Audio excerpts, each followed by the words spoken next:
Good morning, everyone, and Happy New Year. My name is Elisa Udaskin, and I'm a director here at JVS, Jewish Vocational Service. We're located in Montclair and East Orange, New Jersey.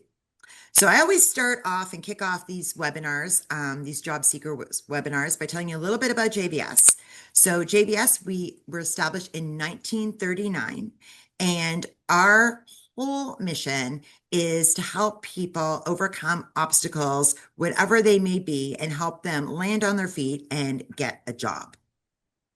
Our program, our JVS Job Seekers program, which this webinar is part of, is generously funded by the Jewish Federation of Greater Metro West in New Jersey and by Project M. And we really thank them a lot for making this program available to all of you. So this morning, I'm very excited to welcome back one of our key speakers, Marty Gilbert. Marty is the founder and CEO of the North Shore Executive Networking Group, NSING. The group is comprised of over 12,000 members, with more than one member landing a new job each day. Over the past 14 years, Marty's job search coaching, networking meetings, webinars, and workshops have helped over 3,000 professionals to land new career opportunities. Very excited for you all to have the opportunity to hear from Marty and his wisdom, and I'd like to turn it over to you. Well, thanks so much, Lisa. One thing I will tell everybody up front, our household is dealing with a virus. Now, I can't pass it on to any of you, but I can assure you that everybody in my house has gotten sick over the last 2 weeks, and I think I am the last one. So if at any point during the course of today you can't hear me or my voice is cracking, please don't hesitate to let me know and I'll try to speak up. So I appreciate the opportunity to come back. And in fact, Elise will probably share with you later about an upcoming event we've got in a few weeks on a very different topic as well. So let me just take a minute and just share with you a little bit more about NSING. The membership is absolutely free. We are the largest job search networking group in the country. We've got over 12,000 members, but the most important metric to me is that we've had more than one member landing a new job every day for the past 7 years. So before COVID, during COVID, after COVID. When you join the group, and the website is nsenginc.com. When you join, you get 2 free webinar recordings along with the opportunity to network with everybody in the group. Now, in addition to joining NSING on our website, I also encourage you to consider joining our LinkedIn group. We've got about 9,000 of our members that are active participants there. We have positions that are advertised there from time to time.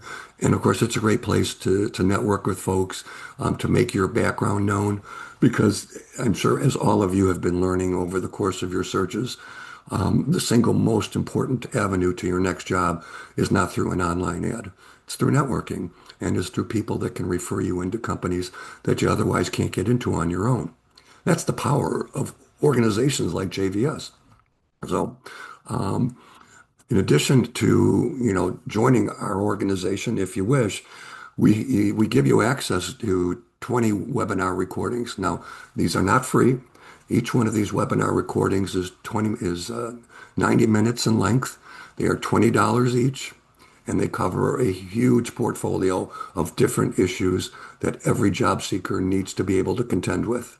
How to get unstuck, how to interview better, how to use LinkedIn, how to handle ghosting, how to beat discrimination, your resume, your LinkedIn profile, your elevator pitch, everything you could think of. We've got pretty much a webinar recording on every one of those.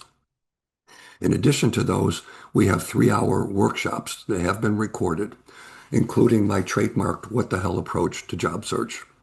Now, I applied with the U.S. Patent Department almost 10 years ago now, for this rather unorthodox approach.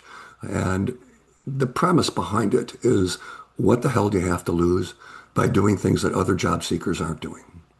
Because the name of the game in job search is visibility. How do you stand out? We know that today, any decent job that's promoted out online or offline is getting anywhere from 2 to 4 or 500 candidates. And when those are the odds that you're faced with, it's tough to stand out unless you take a different approach. And so I've come up with 13 what the hell moves that help create the visibility that enables you to stand out from other candidates. In addition to that, I've got a session on how to maximize the value of LinkedIn.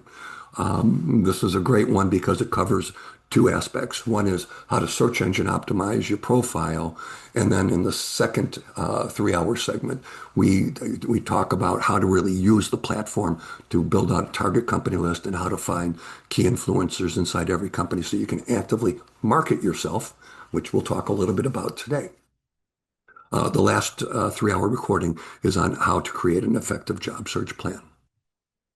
I do a lot of coaching. I know you've got great coaches inside JVS as well. I've got coaching packages, and I do a lot of one-on-one custom coaching that I can tailor to whatever your needs might be. And if this is something that's of interest to you, feel free to just shoot me an email. You can reach me at martygilbert1@gmail.com. If you want to know when I post things on LinkedIn, and I typically do this about twice a week, come on into my LinkedIn profile, and you'll see a little bell on the right-hand side. Click on it, and then you'll be notified whenever I've posted something on the platform. So let's talk about what does it take to be successful in your job search. And you've already heard me mention this one specific thing already, visibility. There's so many people competing for jobs today. And believe me, your competition is not just the 4.7% of our population that's currently unemployed. In many cases, the bigger number are the 30% of people who are employed but aren't happy where they are, who are also looking. A lot of people tend to forget about them, but they're an enormous number, much bigger than the unemployed number. And so there are many people going after every single job. And it's not unusual when you see something posted on Indeed or on LinkedIn, and within 1 hour of that posting, there's already 200 applicants. That's the market today. It's the market that was happening yesterday. It's the market from 2 years ago. It hasn't really changed much. The only thing is the hiring process today is inordinately slower than it was 5 and 10 years ago. Companies have become very cautious in their hiring. It's very costly to a company when they hire the wrong person because they invest a lot of time on the front end only to realize 3 or 6 months into the effort they've hired the wrong person, and then they're starting all over again. You put on top of that the issue of tariffs that a lot of companies are dealing with and the political environment that we're currently dealing with today, which has created a lot of uncertainty in the economic environment. And so companies are trying to tread water and move very cautiously. So you've got to find ways to raise yourself to the top. The second piece is you've got to establish credibility once you've established the visibility. The credibility is going to come from the way you write and communicate your value. And the third piece is how do you engage the audiences that you're trying to reach? Audiences that are in certain industries, that are of certain job titles, that are in certain geographic locations. These are all great, ways in which to cut and segment the pieces of the market that you're trying to reach. And with LinkedIn, you can get very, very specific if you know how to use the platform well. Now, I have not met a lot of people whose careers have been an absolute straight line with a 45-degree trajectory. It just doesn't happen all the time. There are always going to be peaks and valleys in your job search, and there's going to be peaks and valleys in your career. Different people deal with, the whole issue of their search in different ways because of their age. And let's face it, somebody who's early in their career, in their 20s, early 30s, they have nothing to lose. They can take chances that somebody who's later in their career would never want to consider doing. And so as you move up that age cycle, your ability to adhere to risk starts to decline because you take on more responsibility. You may now be married. You may have a family. And in some cases, people who are later in their careers may be dealing with $50,000 college tuitions, maybe two kids in college. Of course, as you move further in your career, there's fewer opportunities aligned with your job title because you're no longer an entry-level person. You may be holding a manager, a director, a VP, or a C-suite title. And as you move up that curve, there are fewer opportunities. A lot of people are also dealing with caring for a parent who may be ailing. And I can tell you, I deal with a lot of job seekers who are in their 50s and 60s who now have become the individual who's looking after their parents to help make sure that, they are well taken care of. Some people even choose to leave the job market for a period of time in order to do that. And there's nothing wrong with doing that. You shouldn't feel, embarrassed by it. To me, it always, told me a lot about that person's character. So there's tremendous, positive things that come out of it. And of course, many older job seekers are thinking about retirement. And do I have enough of a cushion, to create that stability for the remaining years that we have ahead of us? So I know that some of you might fall into this category. And I have a whole separate recording for those of you that may feel that you are the target or have been the target of age discrimination. It's the recording is called "How to Beat Age Discrimination During Your Job Search." I encourage you to take a look at it because I outline about 20 different moves that you can implement to help lessen the chances of becoming a targeted individual. Excuse me. So here's a few truths that I want all of you to embrace about the job search. This is not an HR exercise. It is not about getting visibility with talent recruiters. If you are serious about finding your next job, trust me, HR and talent acquisition people inside companies are the last place to go. They don't have any jobs. They don't own any budget. They don't make any hiring decisions, and they have little, if any, influence over the hiring process. Now, I know there's a lot of people that have convinced themselves that that is, in fact, the place to go because those are the people that are posting the jobs. Yeah, they're posting the jobs, but they are not a part of that process. The hiring manager is the single most important person in that process. But in addition to that person's got several peers that may be a part of the interview, process that they've got you. They're going to run you through, and if they have a boss, these are the people that really matter, and those are folks that you need to gather mind share with. You've got to create visibility with them, and so you want to be able to market yourself directly to those individuals, because I can tell you, if you are spending the bulk of your time applying to online ads and hitting submit and hoping for the best, you've now surrendered to 300 and 400 to 1 odds. I personally don't like those odds. And so I circumvent the system. I've done this for myself in many job searches that I've had, and I've been fortunate to have a pretty interesting career. But I've seen it happen with so many people that I coach, where when we go around the standard way of going about your job search, some really exciting things start to take place. Now, the best candidate does not always get the job. Oftentimes, the best candidate doesn't even get an interview because there may be several hundred people coming in. And they may take a look and go, let's take a look through the first 50. And if we find 3 people in there that are acceptable to us, let's put all these others off on the side and interview those first, 3 people before we consider looking at anybody else. But I put the likability factor in here because it's important. And I'm going to show you something that you can do to make yourself a more likable candidate because, after all, we tend to hire people that we like. It's not always the person that has the best skills, but if you can do things during the interview process that make you more likable to the people that are in the sphere of influence, you've got a huge differential advantage over your competition. Now, you have to be fast. You can't be slow when it comes to job search because there is so much tonnage of individuals responding to everything. So if you're late to the game, you may never get seen. And I'll just, add this one last point. You got to be willing to take chances. It's also another recording I have. It's chances worth taking in your job search. And if visibility and standing out are key criteria to a successful job search, then hitting submit and looking and acting like everybody else is not really the path to making yourself more visible. You just become another piece of paper in a stack of 200. So does marketing really influence buying decisions?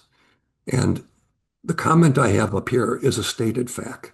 I'll tell you a little bit about my career. I started out in advertising as a copywriter. I worked with an ad agency in the Chicago area for a year. I then took a chance. I responded to a position that was advertised in Ad Age magazine, which is sort of the advertising's Bible. It was an international company that I had never heard of that was looking for a copywriter to come on over and work in their international headquarters in Tokyo. It just so happens the company is a company by the name of Dentsu. Dentsu is the single largest advertising company in the world. When I responded to their position, even though I was not really qualified, they interviewed me in New York and about 20 other candidates also in New York and in LA. I was the last person interviewed. Wouldn't you know it? I got the job. And I got the job because I emphasized the fact that I had taken off a gap year after I finished my undergrad degree. And I put a backpack on my back and I went to Europe. And I was able to assimilate and adjust to very foreign environments very quickly. One thing I thought might be important to them is the ability for somebody who could adjust to living and working in a place like Japan. And it weighed very heavily in their decision. And so when I went to work for them, they had somewhere between 6 and 10,000 employees, but only 5 non-Japanese in the entire company. I was one of the 5. And each one of us were writing ads that were full-page ads appearing in Time, Newsweek, Businessweek, Fortune magazines every week for some of the most famous products in the world at that point in time. Now, Japan became a haven for technology at that time. We introduced products like the Sony Walkman, the VCR, the microwave oven, Toyota, Honda, Nissan, all clients of ours. Mitsubishi, Matsushita, Toshiba, Hitachi, all clients of ours, and all the camera companies.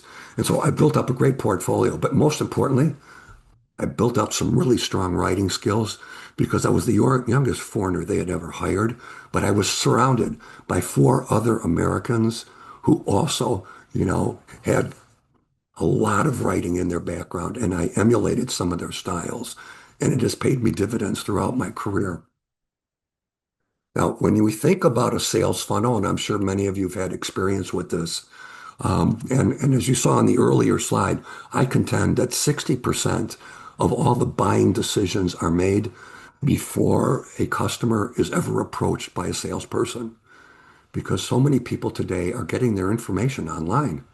They're getting it on social media, they're getting it on websites, they do their homework, and then they whittle things down to 3 products or 3 companies that they want to have conversations with. Well, the same is true for job seekers. Because if this is what a typical marketing or sales funnel looks like, you create awareness, you want to get interest, you want to get considered, you want to get intent, you ultimately want to get people to purchase you.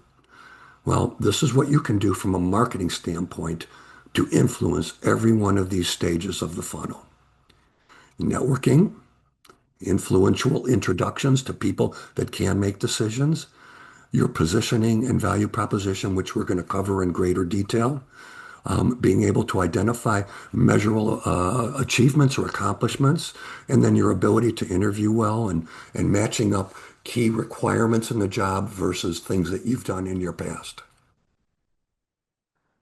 So to me, the keys to any job search is your ability to position yourself, package your skills, put them in writing, target the audience you're trying to reach, promote yourself, and persuade people. Every one of these is a marketing activity. We do these for every new product we bring to market, and have brought some pretty significant products to market, including when I worked at Motorola for 15 years. We introduced the invention known at that time as the cell phone. And then you've seen many iterations of it in the years that followed. But we always did these things as a part of being able to introduce any product before anybody learned or knew anything about it. So we're going to break each one of these down and relate them to you, the job seeker. And every one of these things are things that you need to be able to do now very well because you need to think of yourself as a new product launch. If you can get over that hurdle and start to embrace yourself that way, now you got to figure out, how do I make me the product better and longer lasting than anybody else that's out there? So let's start with positioning, and you're going to see what the topic is we're talking about right up in here. So one of the aspects of positioning with any product is branding, right? We see this on products every day. We get 30-second spots on TV constantly, and we're bombarded with them. And it's that bombarding of these repeated 30-second spots that enables us to remember, you know, what's in your wallet. You're in good hands, finger licking good, all these great slogans. The difference between you and these companies is that you don't have the opportunity for 10 and 20 and 30 bites at the apple. In many cases, you only have one. So your challenge is far greater than the challenge facing all of these big name companies. Now, one of the greatest personal branders that I can really say he was pretty amazing was Muhammad Ali. I mean, heavyweight champ of the world, but he was a tremendous orator. And he came up with a slogan for himself. He says, I float like a butterfly, but I sting like a bee. And to me, that really epitomized what he was all about. And it differentiated him versus everybody else out there. Did he need it? No. But boy, it really made himself memorable. And if you start to think of yourself as the need to make yourself memorable, you'll see why I put so much emphasis on this. You've got to be able to stand out. And this is stuff that a branding statement can do for yourself. It establishes an identity for yourself. It may distinguish one or two unique competencies about you. It can enable your network to do a better job of introducing you if you've got a slogan that's really easy for people to remember. And of course, the memorability factor, it becomes so big, not only in networking, but in job interviews. So how do you do this? How do you create a branding message map? So I've just put up here an example of somebody in IT. So this is sort of the exercise that you can go through. If you were an IT person, there might be different aspects of IT that you've been engaged with. Some people are involved in one or two. Others have had experience in 4, 5, or more. List them out and identify the key achievements under each one of these categories. You can do this whether you're in finance, operations, sales, marketing, it doesn't matter.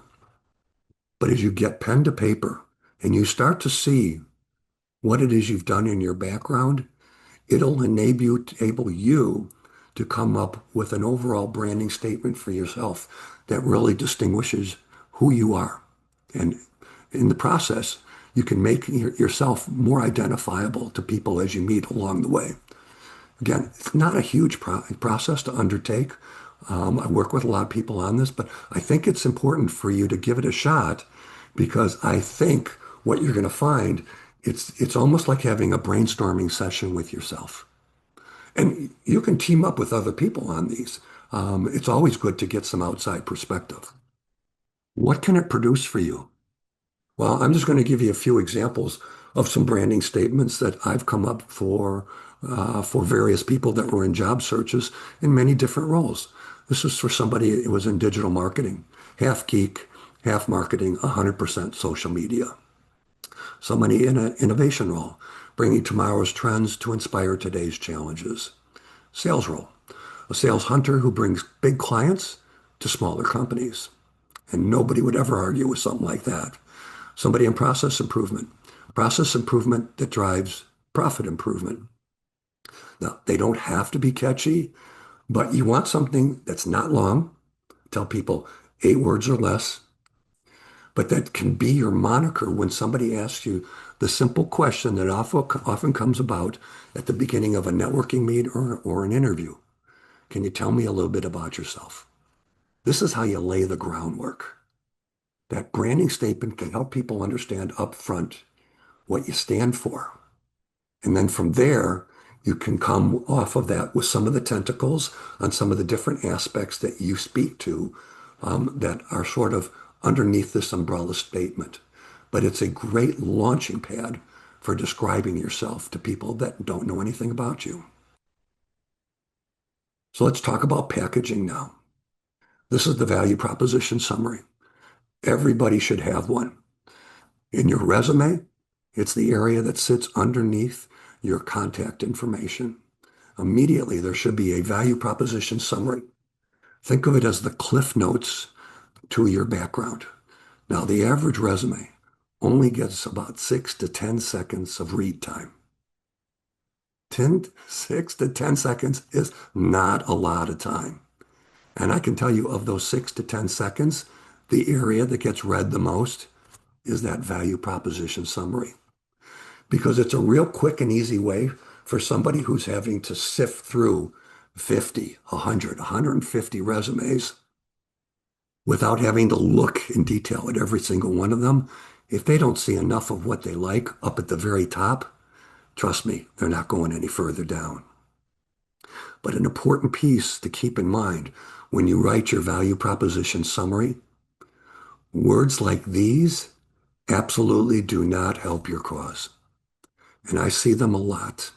I see them a lot in people's about sections in their LinkedIn profiles. I see it in the summary of their backgrounds.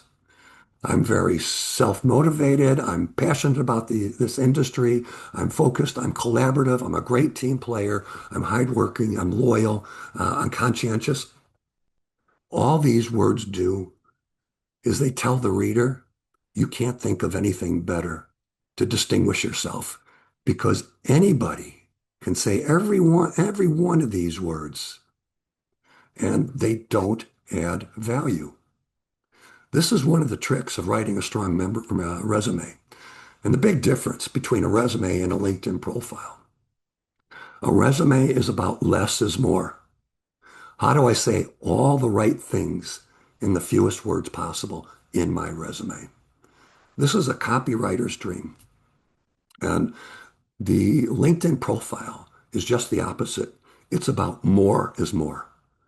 There are things that you would never do in your resume that you would do in your LinkedIn profile. Why? Because a LinkedIn profile, in part, feeds off of search engine optimization. This is a digital marketing technique that is nothing more than the simple process of matching up keywords that the hiring company is looking for and keywords that are appearing in your resume. And you don't have enough of these keyword matches, you will never score high enough to warrant having you in for a phone screen. But the words that you want to have up here are the hard skills. Soft skills do not sell the job seeker. They don't. Now, you're probably going to hear things from other folks that may tell you differently. Your soft skills can come through during the interview if you want. But what people are really looking for are the hard skills. And I'm going to show you some examples and how it's different from words like this that are just noise in the background and not adding any value to your candidacy. So here's an example of a client of mine and what their value proposition looked like at the top of their resume. So they were a sales leader, right? And what they said in their value proposition summary, and it was 53 words. I would guess that anybody who has been in the market for at least 7 years, your value proposition summary is going to be somewhere between 70 and 95 words. Said he was a successful sales executive with a passion for driving solutions in healthcare. He was able to identify new sales opportunities that create incremental sales growth while also managing relationships with existing clients. Had strong presentation skills that effectively address the needs of the customer, consistently exceed sales quotas through direct sales and third-party channels. It's not terrible, but it's not impactful. Let me show you where we ended up once he and I spent some time together. And I've highlighted in blue the specific words that did not appear in what he had, that to me were some of the hard skills that he was missing. He's a healthcare sales prospector. That's important because companies are always looking for good prospectors, people that can bring in new clients. Now, he also happened to be very good at client relationships. Great. Closing strategic upsell and cross-sell opportunities. Very important. One of the greatest skills he had was that he had won the President's Sales Award on multiple occasions. Well, everybody, when they see a phrase like this, they know that means that you achieved whatever it was that the company was looking for. It says excellence. He had contracts for finished goods, subscription services, and consulting projects, which are three different environments: data and analytics, channel partners, persuasive presenter, executive decision makers, in some of the industries where he had been. To me, these were all incremental things that were not present in his previous version that I think helped make him stand out more. I'll show you a couple other quick examples. I'm not going to read through these word for word, but I'm just going to highlight, and I've done this for blue already, some of the hard skills that really make a candidate stand out. This happens to be for a commercial, technical, and operational leader. That's an unusual role. Hands-on tech savvy, accelerating global revenue, emerging amateur businesses, managing P&Ls, greenfield market opportunities where companies have never been before, leading engineering and R&D, go-to-market strategies, distribution channels, lifecycle management for products, business transformation, on and on. This happened to be for somebody who was a business strategy leader, product development, cost reduction, margin optimization, process improvement, supply chain, on and on, taking products from concept to business case, AI predictive modeling, machine learning. These are two really important buzzwords in today's world. I know that there might be some of you that are concerned about AI and the possible encroachment on your jobs. You know what? We'll have a little discussion about that after the presentation because I think it's a topic that should be addressed. Business transformation and specifically digital transformation is a big deal today. Competitive intelligence, data mining, scaling an operation, maximizing performance, top line growth. These are all words that did not appear in each of these individuals' profiles when they first started working with me. And I can tell you, when it comes to LinkedIn in particular, but it's real easy to run a resume through the ATS, and I'm sure many of you are familiar with applicant tracking systems. One of the things that the applicant tracking system does, it does keyword matching, right? So it's been programmed to look for certain words for the job that they're trying to fill. And if there are not enough keyword hits between what they've put into the software and what they're getting out of your resume, then you're never going to score high enough to get that potential first interview. In the LinkedIn world, the process has some similarities. Recruiting folks, but more importantly, hiring managers are going into the back end of LinkedIn. They're inserting the 12 or 15 key skills that they're looking for the person that's going to fill this finance position, this operation role, the sales or marketing position. And the people that have an abundance of those words appearing over and over again in their LinkedIn profile are going to score higher, and they will therefore increase their chances of getting that interview. That's why you want to make sure that you've done a really good job of hitting on those hard-hitting words, because those are the kind of words that any hiring manager is going to be looking for. They don't care whether you're collaborative. They couldn't care less whether you're passionate about the financial services industry. That doesn't sell you. What will sell you is that you know how to, operationally, you do financial planning and analysis, that you've managed P&Ls, that you've done the things that are absolutely essential in the job. Now, starting out my career as a copywriter, I am a huge believer in the written word. And to me, the single most important part of the job search is your ability to write well. I contend that 90% of the job search is marketing. It's that positioning, packaging, messaging, and targeting. And I believe that 90% of the marketing starts with the written word. Your ability to communicate well, whether you're communicating online, offline, verbally, you have to be able to communicate your value. And it all starts with the pen. I've already answered this issue, right? Less is more for the resume, more is more for the LinkedIn profile. The reason for that is search engine optimization and your need to get constant keyword hits on your profile so that you're found. One of the great things about LinkedIn is that it's open 24/7. And, one of the things you want to make sure you're doing is getting a lot of profile views. Now, we don't have time to go through how do you get more and more profile views, but having the right words in your profile certainly won't hurt you. It will oftentimes help you in a big way. So let's start to break down the resume, because the resume is one piece of messaging. It's not the end all of everything, but it's one important piece.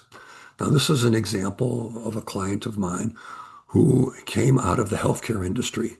She happened to be a practicing nurse, but she had a very strong data and analytics background. And so this was her branding statement: nursing and healthcare performance improvement leader. I've underlined here in blue the hard skills associated with her background. Things like data and analytics, performance improvement, operational challenges, financial business case, go, no go decisions, operationalizing the solution, patient safety, and on and on. This is a really nice value proposition summary. It's not too long. I think it's about 80 some words. And then we included some additional key competencies down here that also serve to complement what we already said up here. These were, for the most part, in addition to what we had up here. Again, always looking for more and more opportunities to match up against the skills that the recruiting person, or in most cases, the hiring manager, is looking for. You want to insert the company name and include a one-liner underneath the company that describes who they are and what they do. Now, I've seen lots of resumes that it takes 2/3 of the page before they get down to this point. Don't fall into that trap. There's a lot of people oftentimes who go, I want to put all kinds of highlights up here as well. And before you know it, you're sitting down at the bottom fourth of the page, and this is where you're starting to introduce your most recent job. Those kinds of things can be integrated into your bullet points. Now, there's nothing wrong with having one bullet point that describes your overall responsibilities, but every bullet point after that needs to be an achievement, an accomplishment, a difference that you made. Describe the before and after picture.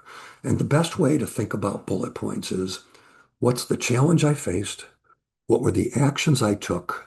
And what was the impact of my actions? Now, the trick here is, how do you write that in 2 lines?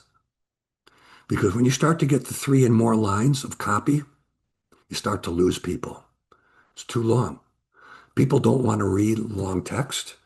At the same time, they don't want to read paragraphs of text. And I've seen plenty of resumes where people have a paragraph that describes their background before they ever get to a single bullet point. Trust me, it's a huge mistake, and it's a real turnoff to a reader. I'm a great example of a lazy reader. And I can tell you, people that read resumes for a living are also lazy readers because they get inundated with these. God invented the bullet point for a reason. It's to accommodate lazy readers because a bullet point is so much easier to read than a tremendous amount of text. So, one key thing that you want to consider doing is start every bullet point with a verb in the past tense. It'll force you to write in terms of an achievement. Led, created, developed, orchestrated, produced, any number of these kinds of verbs will force you then to say about what you did. And if you've got some metrics that can substantiate the impact you had, absolutely include them and put them earlier in the sentence so people don't overlook them. So again, company name, what does the company do, your title, and then get right into the bullet points because this is what people are looking for. This is the area that is the most read portion of your resume. Now, there is an area in the very bottom of your resume that a lot of people don't bother to spend any time on. And it's an area that I recommend that everybody consider. You can call it interests and activity, extracurricular achievements, affiliations and achievements, whatever you want. But give the reader a little taste of what you do outside of the jobs that you've had. Belonging to networking groups could be one. If you've sat on board groups or you've been an advisor, could be another. If you belong to any noteworthy causes, some charitable organizations, Big Brothers and Big Sisters, Feeding America, these are all great organizations. They also say great things about your character. Remember, I said earlier on, we tend to hire people that we like. We don't always hire the best person for the job. And one way to make yourself more likable is to share a little something with you that a lot of people wouldn't typically find in a resume. Maybe it's various sports that you've been very energetic about, hiking, biking, skiing, international travel. These, I can tell you, it's worked for me tremendously because I always included, things like this, and more times than not, I became a known entity before I ever walked in for an interview because people would say to me, let's make sure we parcel off a little time before the interview's over because I'd love to hear from you what it's like to play baseball in Japan. So, Marty, sorry to Yes. interrupt you. This is Elisa, everyone. I actually just wanted to interject with a question about this. So, back in the day, all resumes were personal interests, love reading, knitting, yoga, blah, blah, blah, blah, blah, or something interesting, lived in Singapore. And in the past few years, I have not seen this at all. So I'm surprised and delighted that you are recommending this. But can you talk a little bit about this? Because I haven't really seen this come back. I'm surprised. I was not aware that it has not been present. I think it's a reflection of the fact that so many people are caught up on I got to have my Keywords. professional face out in front of my audience. I need to look and act like somebody, in a suit and a tie, and I've got to look my best. And I'm not advocating for things like knitting and crocheting, but I am advocating Yeah. for, hey, you know what? I traveled in Europe for 4 months. I support these kind of charitable causes. To me, it's all value added. They distinguish you. And if the You interesting know thing, what? yeah, I now realize what we call it now, but I've seen it. what's Because that? when you put it here and is this content, so I misspoke. So this content is more about like we would have like a volunteer section or things like that. It was more when you were talking about interested about skiing or things like it's so what you're saying, okay, is it's not what we used to do in the old days, which is that your interests and your hobbies. It's putting in, like you wrote it here, affiliations and achievements. And I was getting confused Yeah, yeah. because, so that I'm glad that I clarified it for myself and maybe it helped somebody else here clarify it. Sure, sure. But there is nothing wrong in my mind about putting in some of your interests if Okay. they help people understand. For example, long distance runner. Well, to me, that delivers a really positive message because it tells me that you're athletic, that you take care of yourself. Okay. We want to hire people that do that.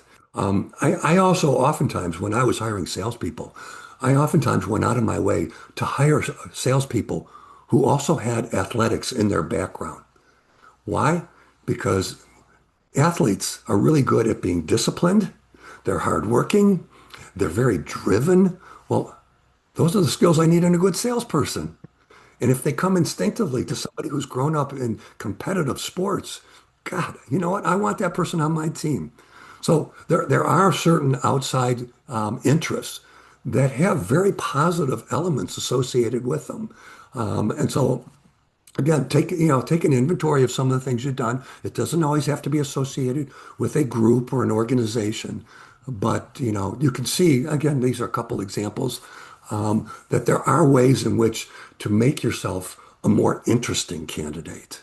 Right. The other thing is that, and I'm thinking about when you said earlier that you want to get straight to the experience. So don't have all the sections, which I've seen and I've coached people to have, which is notable achievements before even getting to the first latest job. And what you are demonstrating here is it's elements of those other sections that I've seen on resumes you're putting down at the bottom. Yeah, So that and you're saying the most important thing is to get straight to this is the latest job that I had. exactly. Yeah. Okay, so it's just a different way of presenting this, and you're finding that this way is more impactful than the other way. I Thank you. think so. I think Okay, so. thank you. And because it's sitting at the bottom doesn't mean it's not going to get looked at. Um, and so I think it's a way to demonstrate and share a little bit more about your character that people would never get an opportunity to see. All right, shall we move on? All right, so that's the resume. Okay, and last night I did a 2.5 hour session on resumes and LinkedIn profiles, so it's very fresh in my mind. But I'm just skimming over this now because we just don't have the time to get into the great details. But let's talk a little bit about the LinkedIn profile and search engine optimization. This area up at the top is the most visible part of your LinkedIn profile. Your photo and your banner. Photo and banner, photo and banner. Notice every one of these folks has a custom built banner. Every one of you can custom build your own banner. And don't use the banners that LinkedIn gives you. They don't say anything about you. And notice there's something on every one of these that conveys either visually or through text what their background's all about. And it's important, and I can say this because I grew up in advertising, that the combination of words and visual imagery are so powerful that when they work together. Now, example here, Elise, you know, Elaine is not a graphic designer. She lifted artwork, either from Google Images or iStock Photo. Same thing with Andrew and everybody else here. And superimpose text on top of it. So there's many different ways to go about this. I mean, I could show you tons of examples of people that I've had an opportunity to work with on their profiles. But one of the equally important things is your headline. LinkedIn allows you 220 characters in your headline. There's a lot you can say in your headline. What you don't want to do is have your headline simply be the title that you held your last job. It's one of the hot spots in your profile. And so it gets a lot of attention.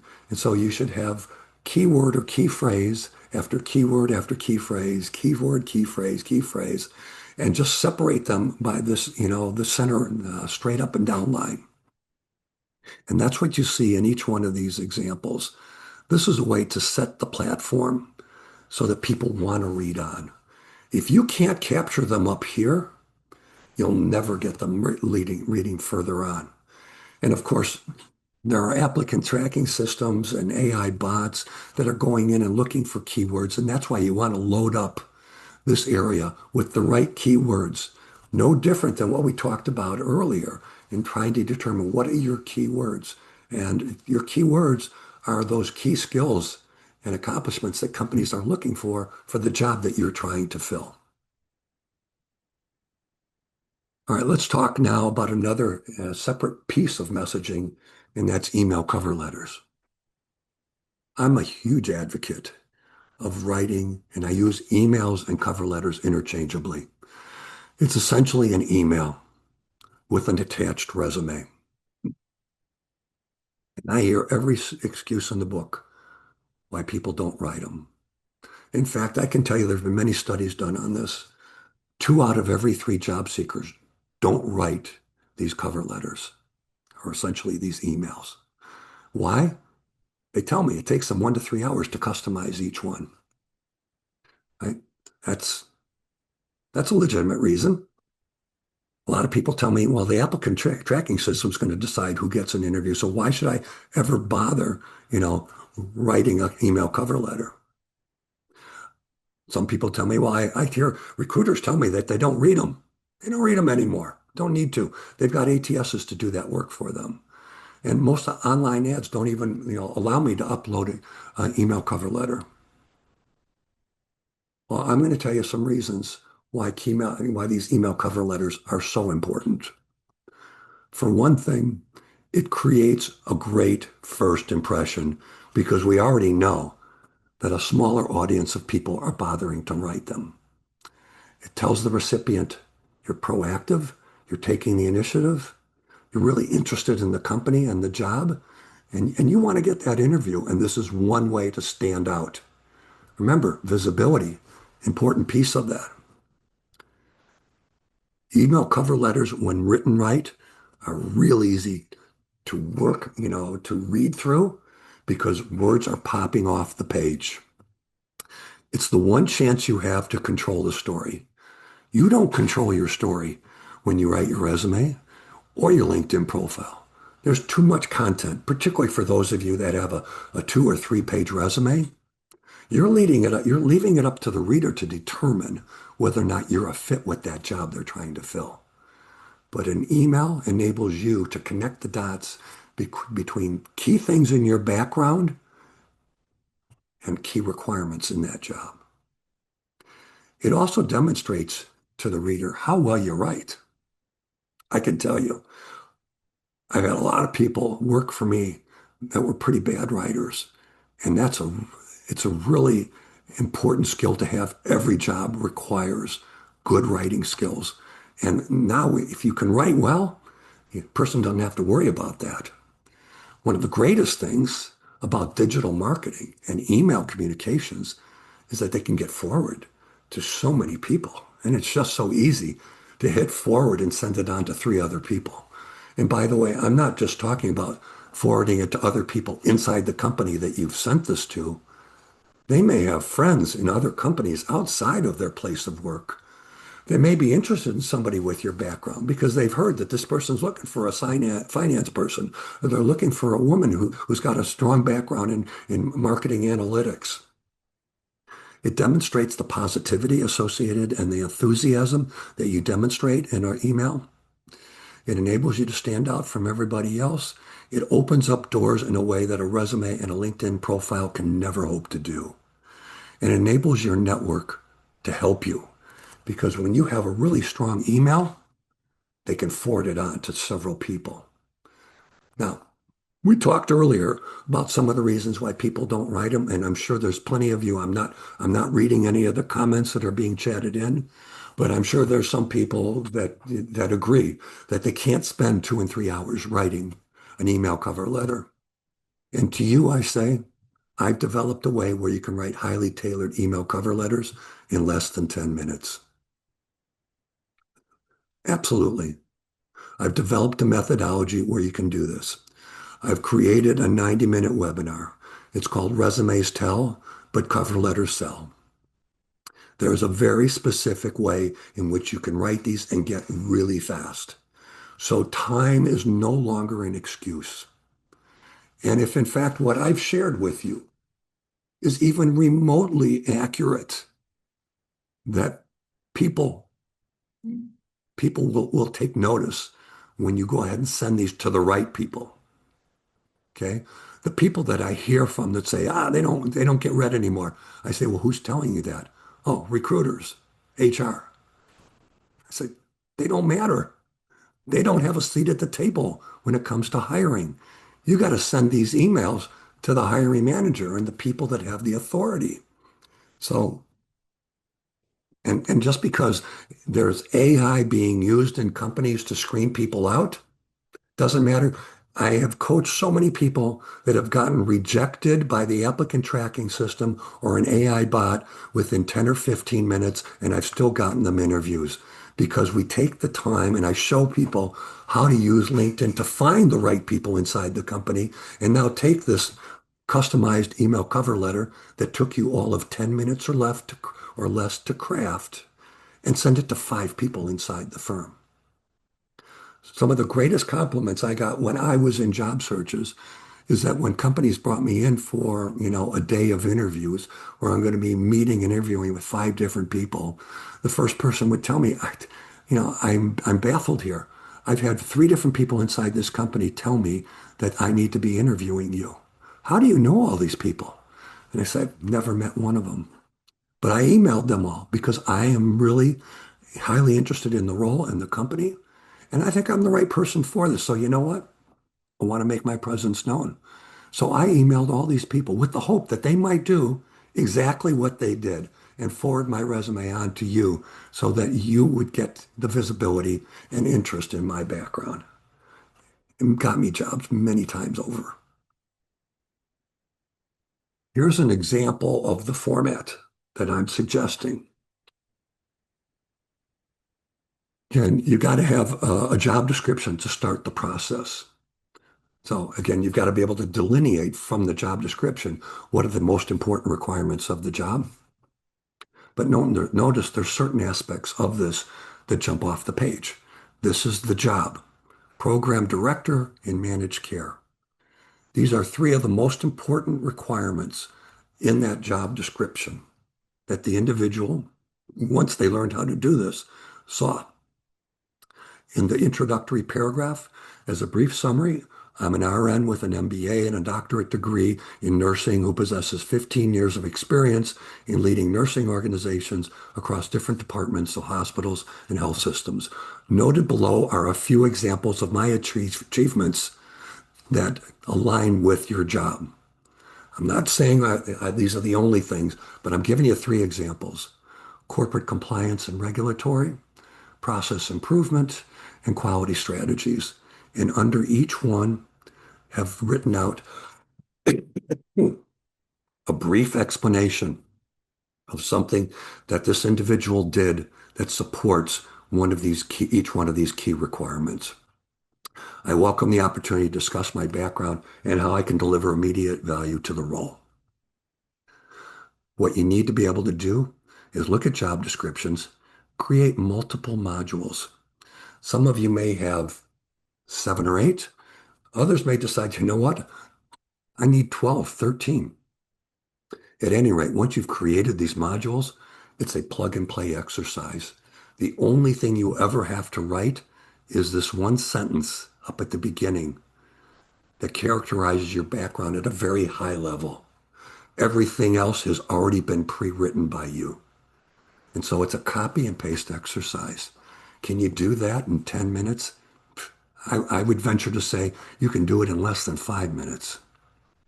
Because once you build out these modules, and it's just dedicating some of your time, maybe it takes you an hour or 2, but you know what are the key requirements in most of the jobs you go after. Once you've written these, plug and play. This is how you get to 5 and 10 minutes and making yourself stand out. Your elevator pitch is also an important part of your messaging. You've got to be able to answer that all-important question at the beginning of a meeting when somebody says, can you tell me a little bit about yourself? Right? And you got to be able to come out strong. So let's talk a little bit about targeting. Who is the audience you're trying to reach? And you need to go through this exercise. And a lot of job seekers, I find, have never created a target company list. Well, think about it. If you need to think of yourself as a new product launch, but you haven't identified who you want to sell this product to, are you likely to sell many products? There are very few products in the world that everybody has a need for. I can think of one, maybe two. Tissue and toilet paper. Everybody needs them. Unfortunately, not everybody has them. But when it comes to you as a job seeker, not everybody's going to have an interest in you. So you need to go in and take an inventory of the industries that you've been in. I do this just as an example for folks who might maybe have spent time in the wireless industry.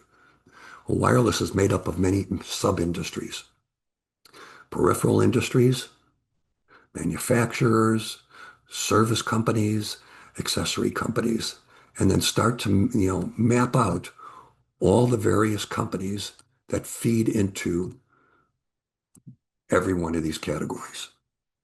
So you've mapped out the various industries. Who are all the companies that are part of a given industry, every one of these. And with every one of those companies, identify the key people that you want to be able to target, that you want to message to. Because once you can identify who they are, well, LinkedIn can tell you whether or not you're connected to them. LinkedIn can also tell you whether or not you're connected to somebody who's connected to them. LinkedIn can also tell you if you're connected to somebody who's connected to somebody who's connected to them. So we're talking about first and second degree connections.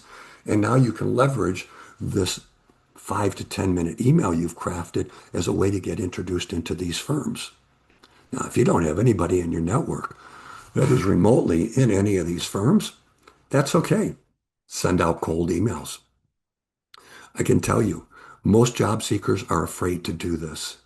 And I don't understand why. It creates that visibility that nobody else is getting and everybody wants. And this is your opportunity to accomplish just that. So you got to go through this exercise. It may seem a little imposing, but I can tell you once you get started, there's no holding you back. It is a great use of your time. All right, let's talk about developing a direct marketing campaign because this is where you start to really get the marketing engine behind you.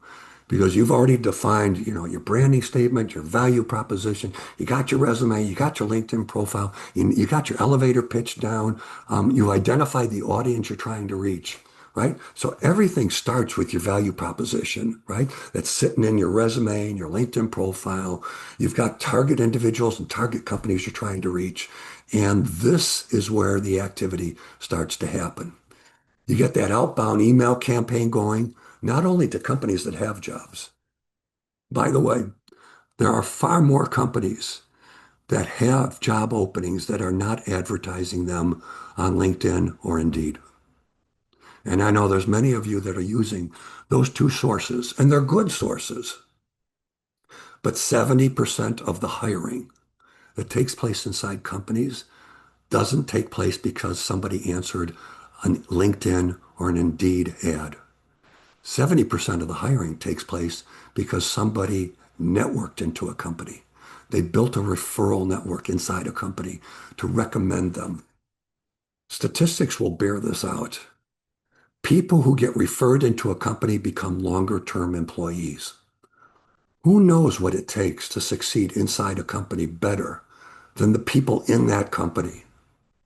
That's why companies are willing to pay employees $1,000 to $2,000 on average if you recommend somebody and they end up getting hired. Boy, it's real cheap, cheap and inexpensive way to recruit, but it's a far more effective way than just placing ads out there online. So networking groups are a great way to get introductions, trade associations, your email cover letters, and actually developing an outbound marketing campaign is something you need to do. You can get active on LinkedIn, whether you're posting written words, you're posting videos, and joining LinkedIn groups, because you can join LinkedIn groups. They can be by industry, they can be by job titles, they can by geographic locations, and or combinations of any of these. I always belong to at least 95 groups. LinkedIn allows you to join up to 100.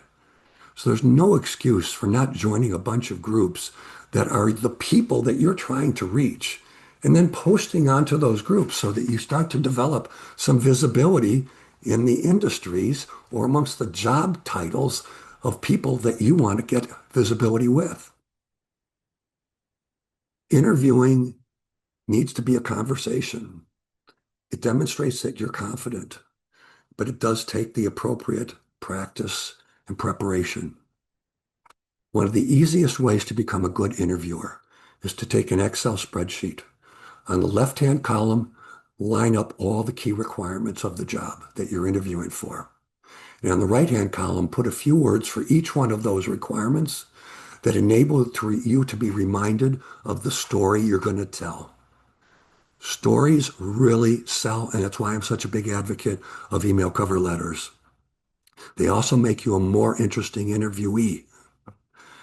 And the fact is that that first impression is going to stay with you. So when somebody asks you that question up front, just tell me a little bit about your background. You got to come out guns blazing. The stories are what enable you to do that. They enable you to overcome obstacles like ageism. You got to connect with that interviewer, make yourself more likable and more memorable.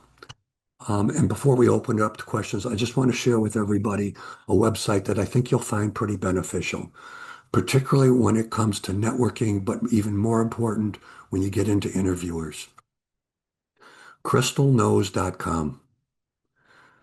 It enables you, in fact, I'll just put the question out there. Wouldn't it be great to know and understand what it makes for an interviewer to tick before you ever meet with them? Yeah. Wouldn't it be great to have a personality assessment of the interviewer before you ever talk with them? Well, Crystal Knowles enables you to do that. They have a brief questionnaire, and it will enable you to see you versus the interviewer on a number of different criteria. But it will also give you a written assessment of how the interviewer, once you plug in their LinkedIn URL, how they like to be communicated with, how they like to be convinced, what motivates them, how they make decisions. Well, these are all things that, from an interviewee standpoint, are very helpful when trying to convince an interviewer that you're the right candidate for the role. So if you go to crystalknows.com, you get about 10 assessments for free. So whenever you get an interview, and oftentimes they'll tell you who you're going to interview with beforehand, go and take a look at that person's LinkedIn URL, and you can get a personality assessment on their background. Now, if they don't have much content on their URL, on their LinkedIn profile, then the assessment isn't going to be worth a whole lot. But if they do have a lot of content, it'll make a nice assessment available to you. Most importantly, you got to become your own best advocate. You can't rely on everybody else, but your network is one of your greatest assets, and they can be very, very helpful.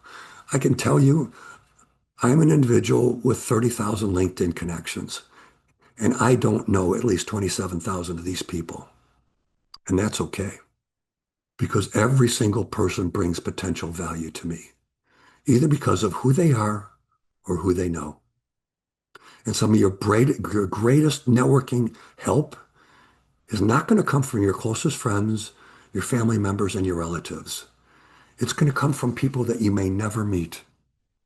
But that magic only happens if you're willing to go out and ask for the help and make it easy for them to help you. One of the keys to networking is being able to go into your network and tell them who in that they are connected to that you would love to have an introduction to. So many people don't realize all of the features of LinkedIn that they don't know about. And I have a lot of people who tell me, I've had a lot of great networking meetings. I said, well, tell me about how these networking meetings end. Well, they now understand what my background's about. They understand what I'm looking for. I go, okay. What do they tell you? Well, they tell me that if they come across anything that they think might be of interest to me, they're going to reach out to me. I said, that's the kiss of death. That's nothing. You're not going to hear from most of these people.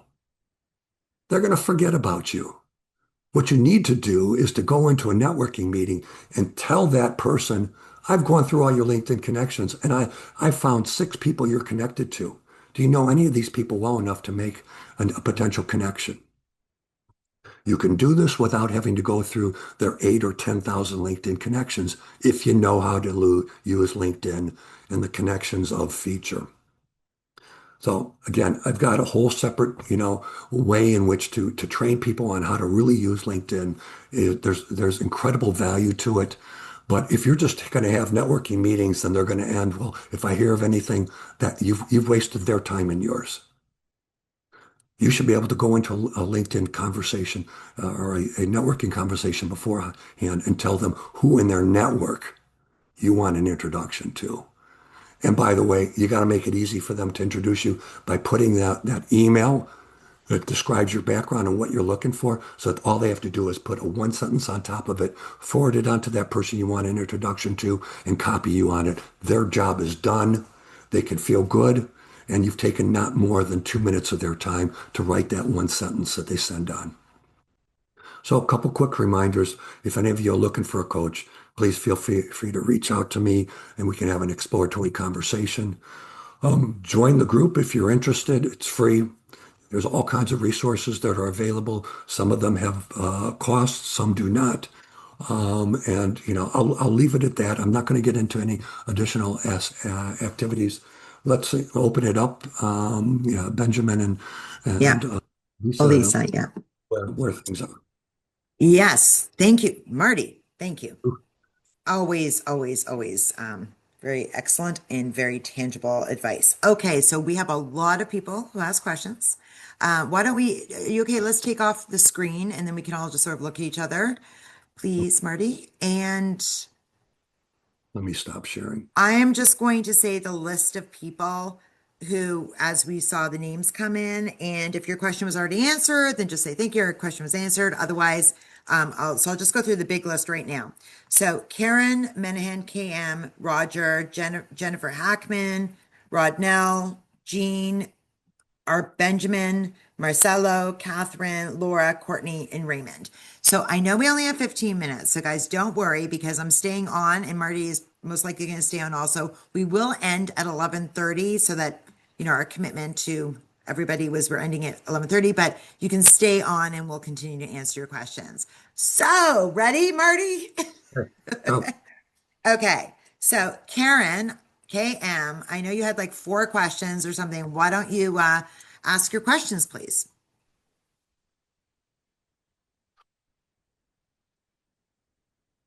Benjamin, can you look to see if KM is still with us?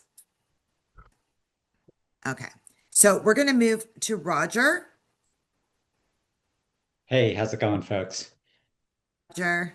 Hey. Marty, my question, and if anybody else wants to chime in as well, is so I believe I'm experiencing in some cases age discrimination. So I'm applying for jobs that, maybe they're saying, hey, 5 to 7 or 5 to 10 years of experience, but I've got, 35 years of experience. And they're probably looking at me as an applicant and saying, he's going to be too expensive, he's overqualified, he's going to want a job title that's director level plus. Why is he applying for this role? How do I convince them before they cut me off to think about me as a viable candidate, saying, that I'm willing to take a demoted role. I'm willing to take a lower salary. I don't necessarily need that at this point in my life.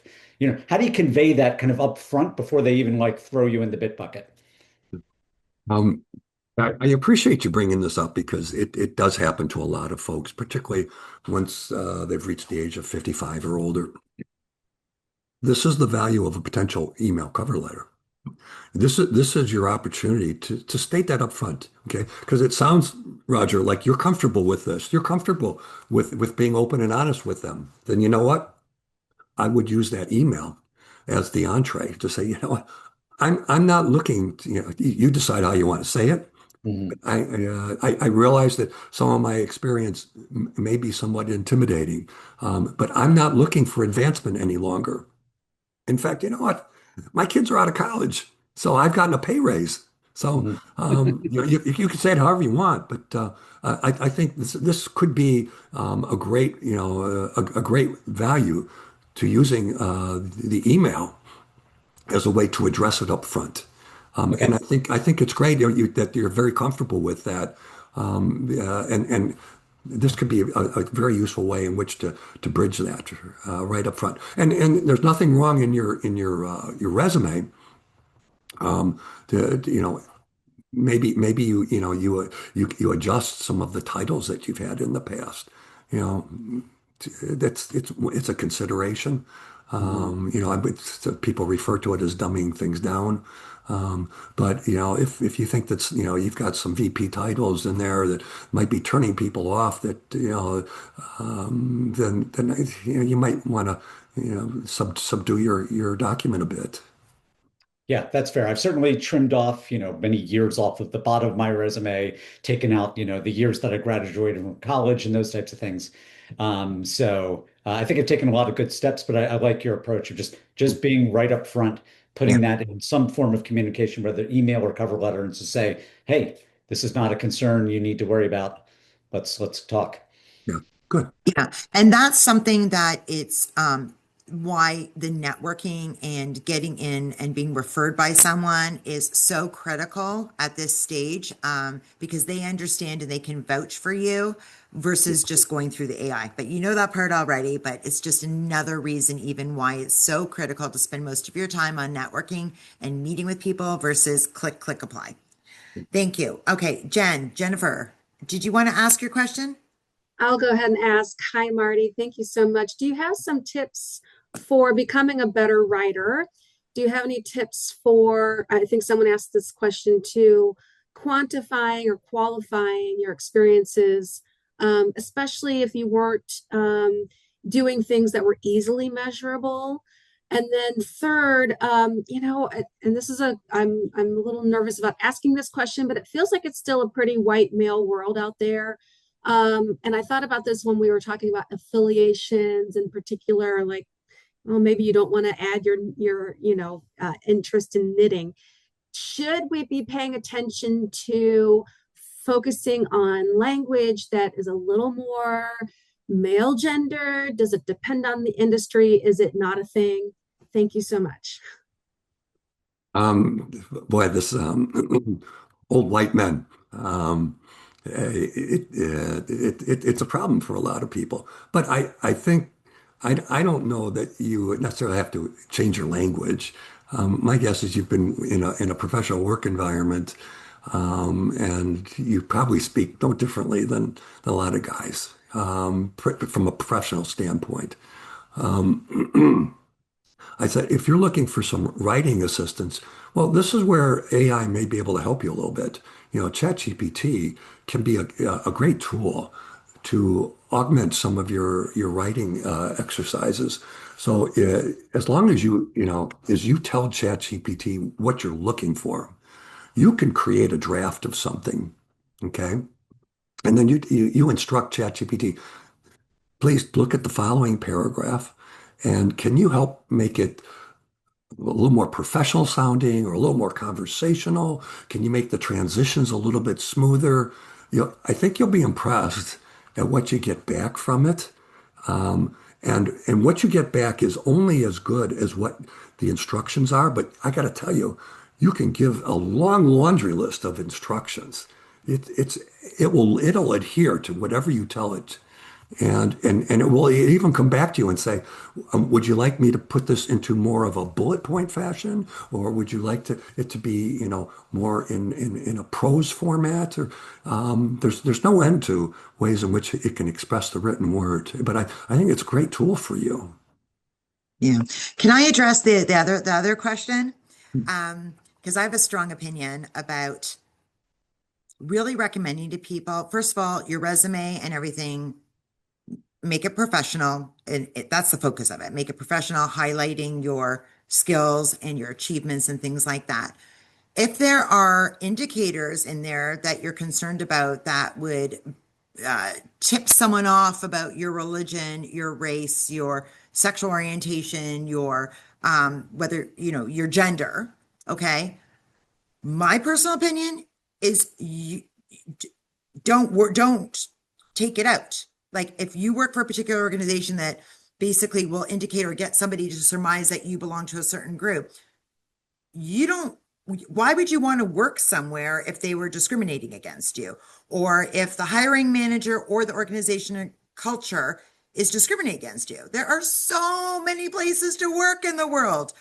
So present yourself as you are, because remember, right now when you're looking for a job, you're feeling like it is your job to look to find a job, and you're feeling so stressed, and that's your goal, and that's your goal, and that's your goal to get the job. What happens after you get a job, guys?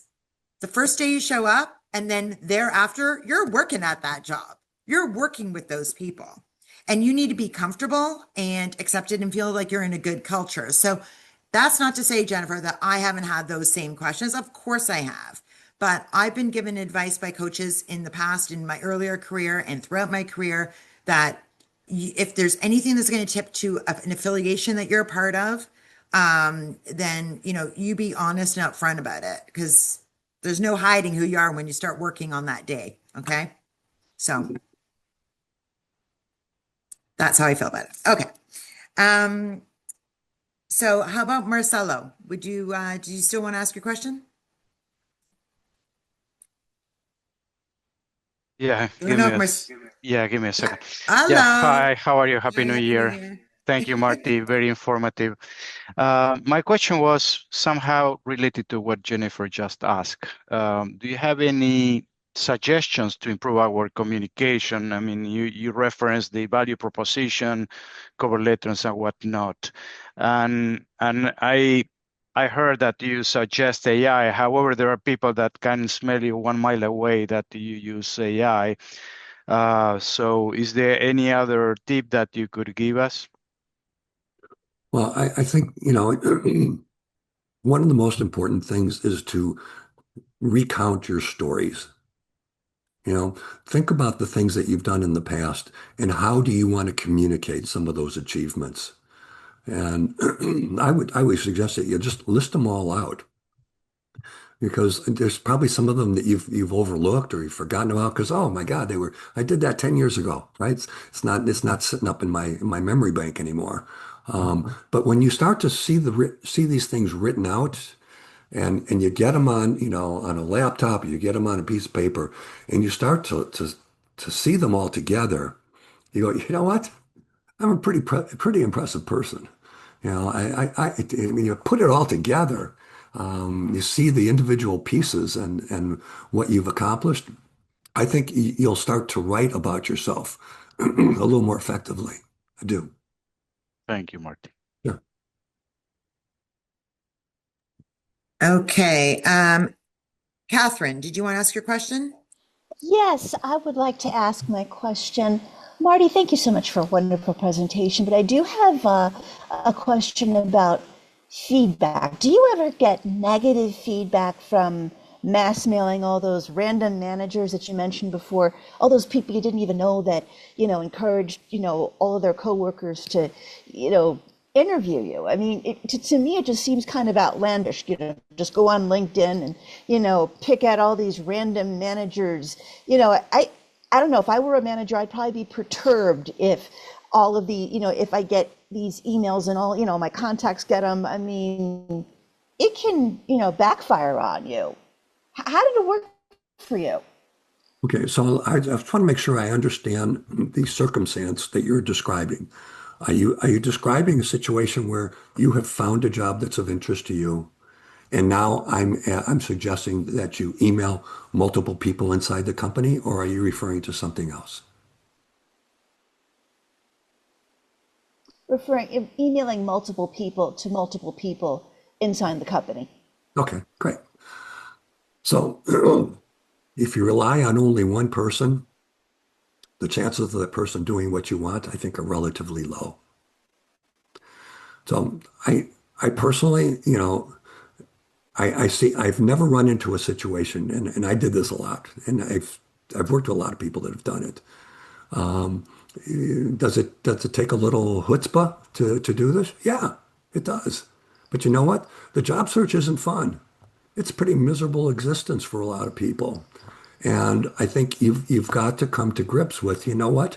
In order for me to get to where I want to be, I'm going to have to do some things that may make me a little uncomfortable. And that's okay, because I can tell you, as you start to do some of these things, it will become second nature. The harder part is really if you know how to use LinkedIn to find some of these different folks and then get your email sent out to them. But there's nothing wrong. It's just, I mean, in the work environment today, it's not unusual to get 80 to 100 email a day, right? I mean, we've all had jobs where it's delete, delete, delete, delete. And so yeah, that's what's going to happen with some of these emails that you send out. But there are a lot of people that look at an email and go, "Oh, this doesn't apply to me. I'm going to send it over to the person that it does." Okay? Because if you're in finance and I'm suggesting that you send it to the VP of finance, but also the VP of marketing, VP of sales, VP of operations, VP of product development, well, some of those people are just going to send it to the right person on your behalf. And, I don't think that they're going to see this as a deterrent.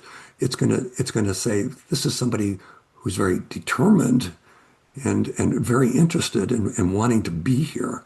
And you know what? They'll go to distant ends to help make her candidacy happen. So I think it's a risk worth taking because the option is I send it just to one person and they totally ignore it and now I haven't gotten anywhere. So Thank you. Okay, thank you. So we're going to wrap up this session. As I've told everybody, I'm going to stay on afterwards to continue to field questions, and Marty will stay on for a few minutes as well afterwards.